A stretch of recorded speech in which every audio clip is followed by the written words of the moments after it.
old days, we were using American engineer equipment to build our skyscrapers and roads and bridges and dams.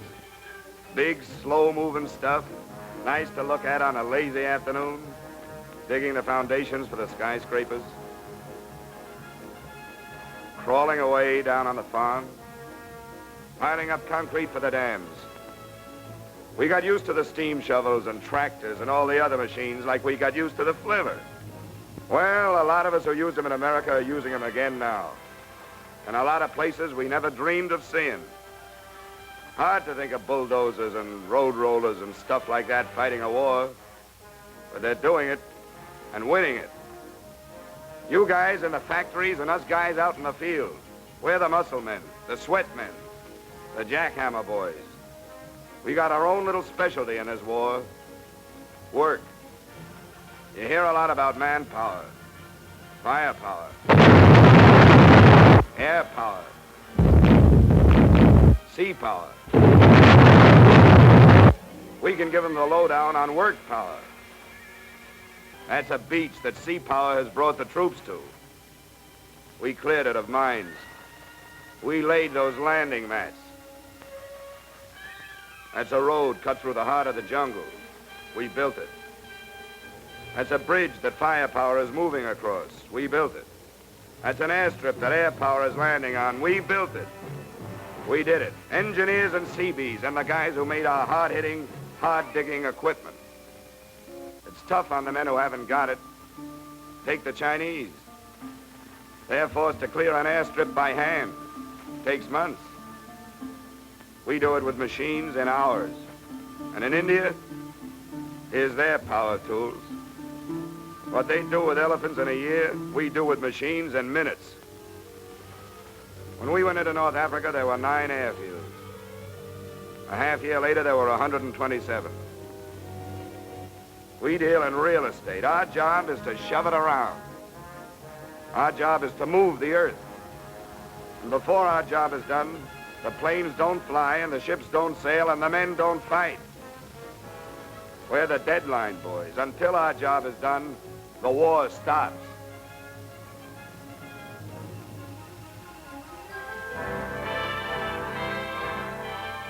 They call this an engineer war. They call the bulldozer America's secret weapon.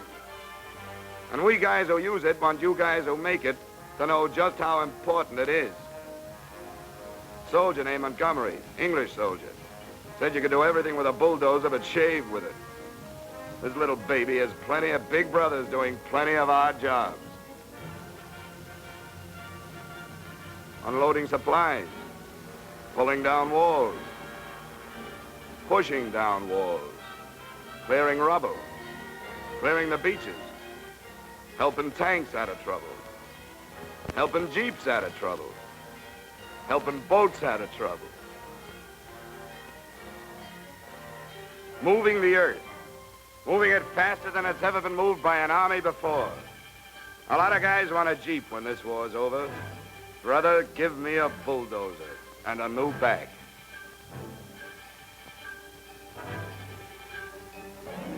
American soldier, General Kenny, said war in the Pacific is 1/3 air, 1/3 engineers, 1/3 everything else. Right now, those bombs are doing a facelifting job, making hash out of a Jap airfield. Once they've done this and infantry troops capture it, our job begins, yours and ours. Our equipment has got to move that earth and move it fast so that the 1/3 air can have something to plant its planes on. Some of those men out there are SEABEES, some Army engineers. Makes no difference. If we need some equipment because some of it got used up, because some of it got blown up, we borrow or steal it from each other. We get the job done. That's your heavy stuff out there, out in the middle of the Pacific. Most of it came from Chicago, Cleveland, Peoria, Springfield, Milwaukee, Portland, Detroit. All of it moving, working, building. The tractors and the shovels, the carryalls and the motor graders, turning a bunch of churned up geography into the arrow pointed at Japan. Once this field is finished, it'll take a lot less time to get to Tokyo. But until it's finished, the war's moving at the speed of one of us cat skinners on a bulldozer, at the speed of one of you fellas turning them out. Here's a portable maintenance unit, right at the spot. Heavy equipment is rough and tough, but sand and mud, salt water and air, the constant three-shift use these machines take would wear down the Rock of Ages. Take a gander at that mess of earth before we moved in on it. Well, here it is after. Finished. Hundreds like it out here in the Pacific, because that tractor which used to crawl around the cornfield is out on the firing line now. These planes are flying over another former Jap island, Bougainville. It's now a Jap graveyard and an American advanced base. One more problem for the SEABEES and engineers. In these western islands, soft earth, swamp earth. No support there for a fighter or a bomber. But the boys back home had the answer. Steel flight decks, portable landing mats. You make them, we use them.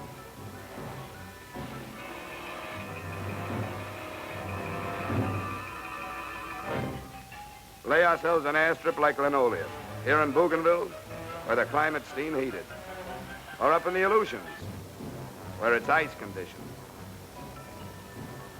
This airstrip was built by bulldozers and steam shovels and carpeted by 1.5 million square feet of prefabricated steel. No, you don't think of engineer equipment winning a war, but today, planes are taking off to bomb Paramashiru from these outpost runways.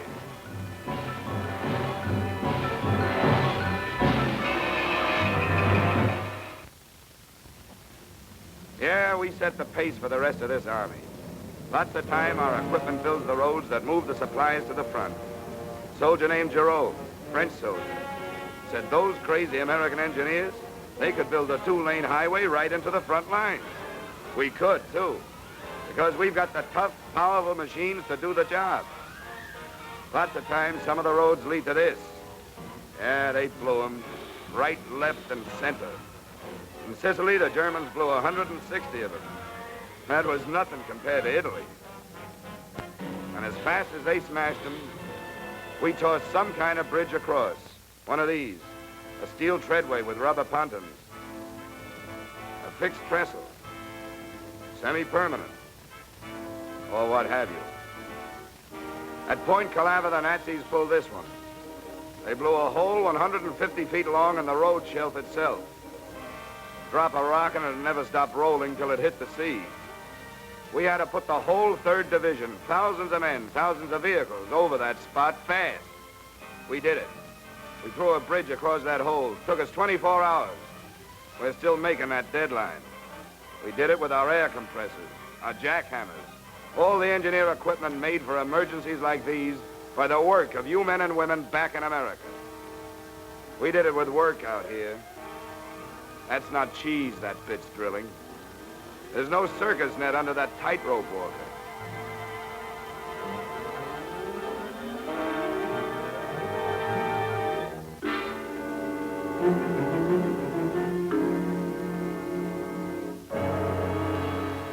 Here comes the first Jeep. It's got the commanding general in it. We wanted to send over a test Jeep, but he just got in and came over. He knew that bridge was ready.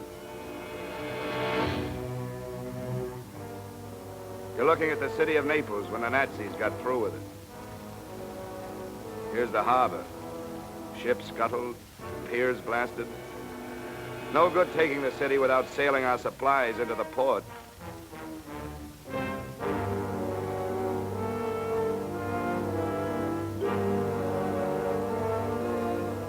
Allied officers said it'd take 3 weeks before the engineers could have the first dock ready for a supply ship. We set up our cranes and got to work. 3 weeks, the first supplies unloaded in 3 days. And in Naples, besides American-built equipment repairing the harbor, American-built equipment was saving lives. The Germans had destroyed the water system. The Italian people had to get water anyway. We even saw them draining the sewers. Then our purification apparatus moved in. Water that we guys were forbidden to swim in came out okay for drinking and was piped right into the city.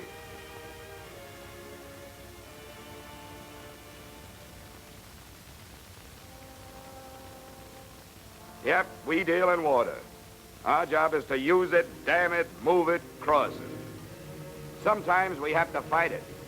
Here in Italy, we fought a river, the Volturno. We fought it with our weapons, engineer bridging equipment.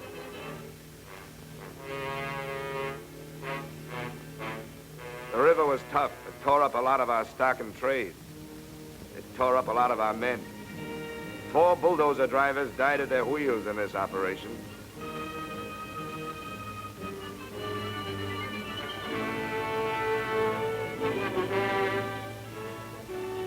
But we licked the Volturno. We got the Fifth Army across. Yeah, engineer equipment has gone to war, all right. All kinds of it. Camouflage nets, well drilling equipment,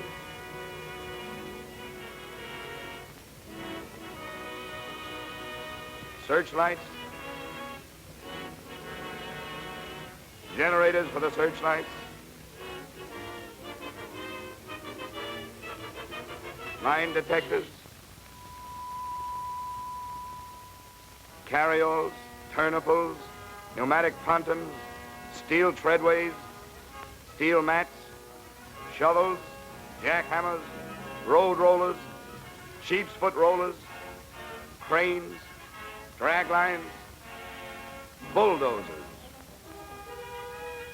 These are our secret weapons, showing the Nazis and Japs a new kind of American power they never dreamed of.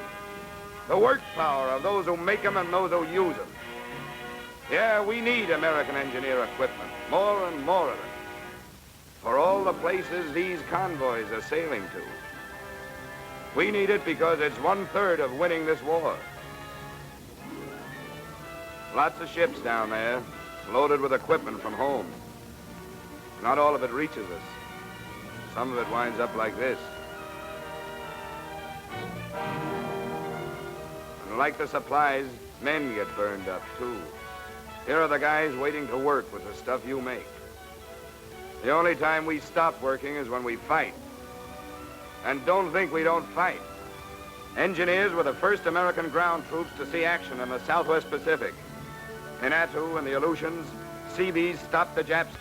At Salerno and Tarawa, the beaches are still red with our blood.